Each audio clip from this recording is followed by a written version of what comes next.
What was once a large, open Illinois prairie has been transformed into one of the largest cities in the nation. The best place to discover its history is the Chicago History Museum.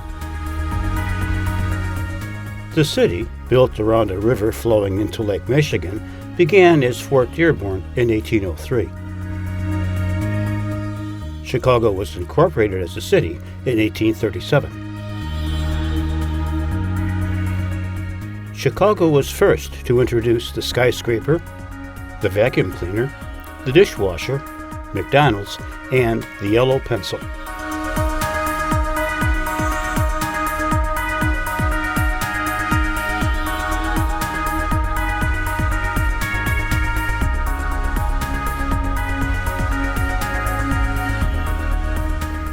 Hanging from the ceiling over the main lobby is a mobile presenting the names of popular Chicago streets. A good first stop is a theater presenting a short history of the city.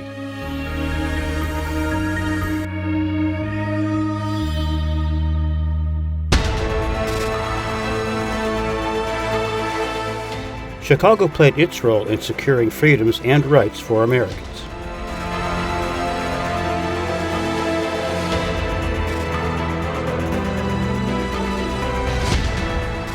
Pullman had a factory on the south side. Workers walked out, demanding better working conditions. When the National Guard was called out, violence erupted. The strike led to federal work regulations and the first Labor Day.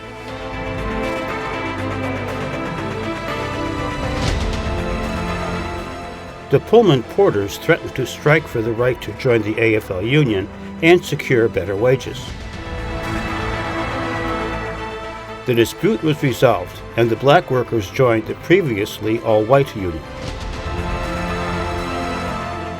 This was also credited as the beginning of the civil rights movement.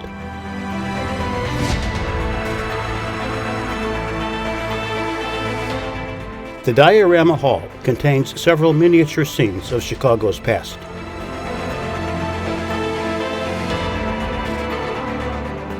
The first is a night scene from the 1893 World's Fair.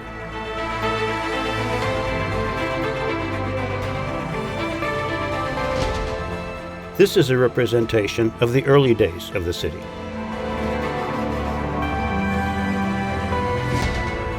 Courthouse Square in the downtown area was the location of City Hall.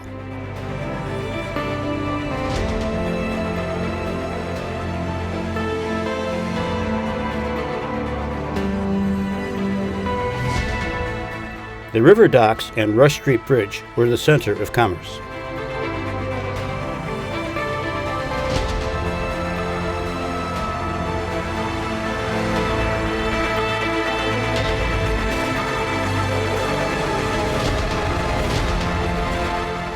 The Great Chicago Fire burned for 3 days in 1871. 300 were killed, 100,000 were left homeless, over 3 square miles were destroyed, 17,000 structures were leveled.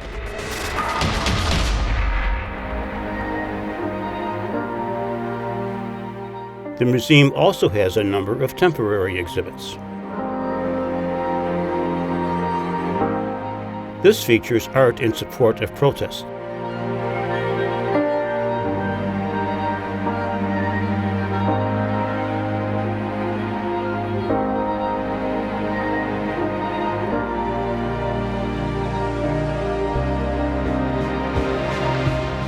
There is an exploration area for children.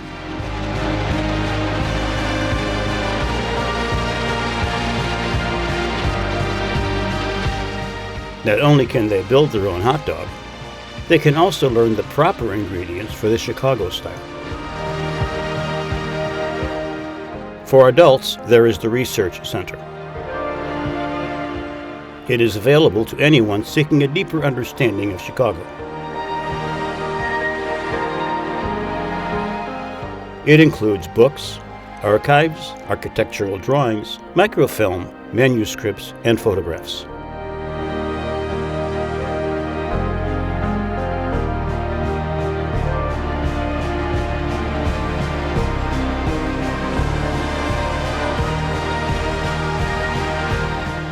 The second floor of the museum contains the original lobby.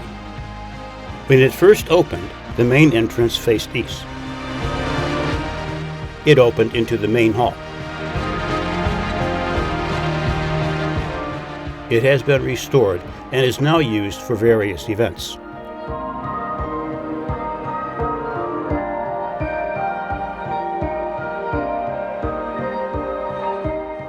The hall also presents various windows from historic Chicago homes.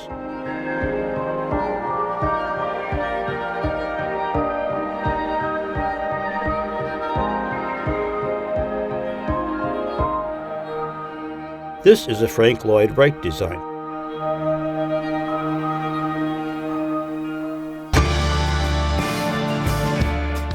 Much of the darker history of the city is also displayed. In 1919, riots broke out over segregated beaches. Gangs of white youth terrorized black neighborhoods and destroyed properties. The National Guard was employed to restore order.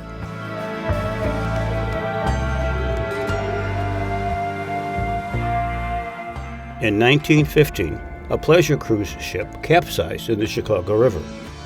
Sadly, 844 were killed. Al Capone is synonymous with Chicago.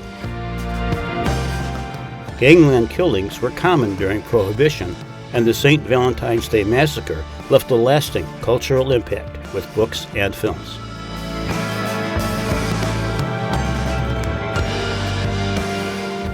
The 1968 Democratic Convention was held in Chicago at the height of the Vietnam War protests.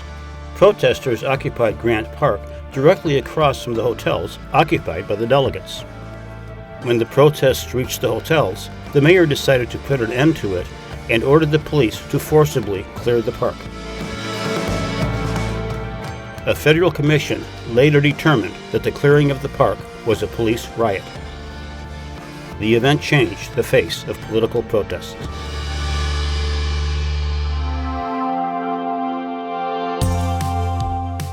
Chicago was the center for mail order across the nation. Sears even sold a house that could be shipped in parts across the nation.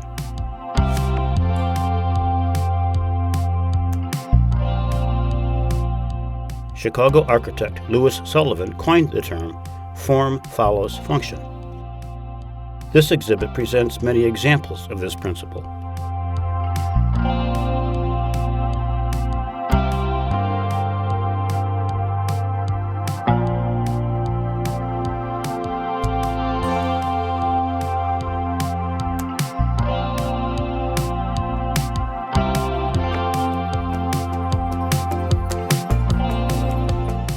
My Kind of Town features the entertainment history of Chicago.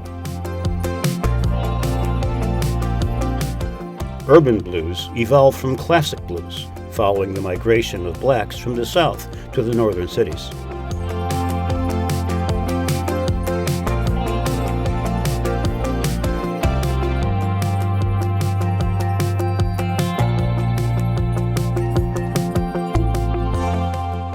The Chicago Symphony has been a world-class orchestra since they played the Auditorium Theater in 1891.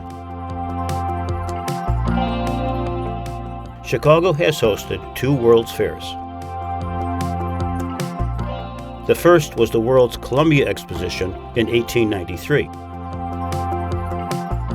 The fair saw the first Ferris wheel. It covered 630 acres and drew more than 27 million visitors. The second Chicago World's Fair was held in 1933. The museum has the original model for the Transportation Building. This fair extended over 427 acres and drew over 48 million visitors over its 2-year run. Wait till next year is a common refrain of Chicago sports fans.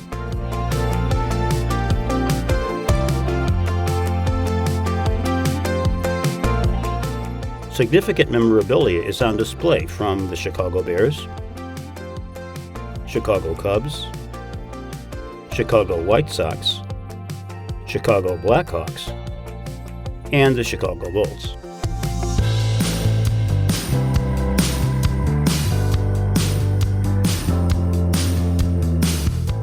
Probably the most popular gallery is the Exelon Wing. The displays include authentic artifacts and scale models that cover the history of the city.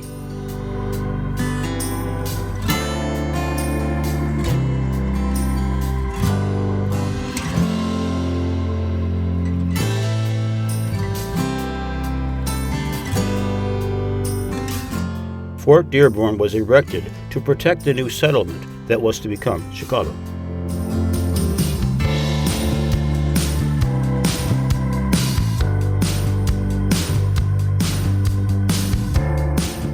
The Pioneer was the first locomotive to operate in Chicago. This is the original locomotive.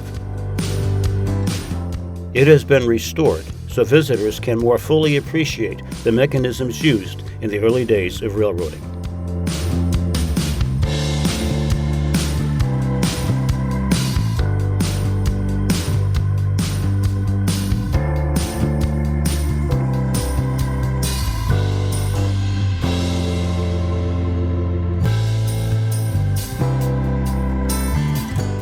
Directly across from the Pioneer is L car number 1.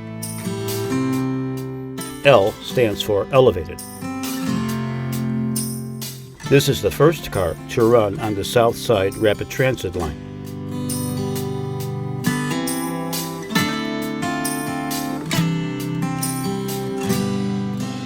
The car is authentic and restored to its 1893 appearance.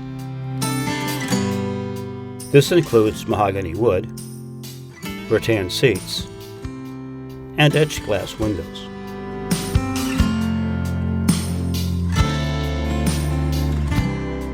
The museum also has a cafeteria. Even the dining area has a significant display.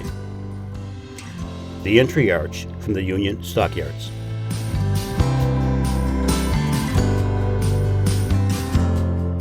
The yards on Chicago's south side processed more meat than any other place in the world. The arch was erected in 1888 from decorative terracotta.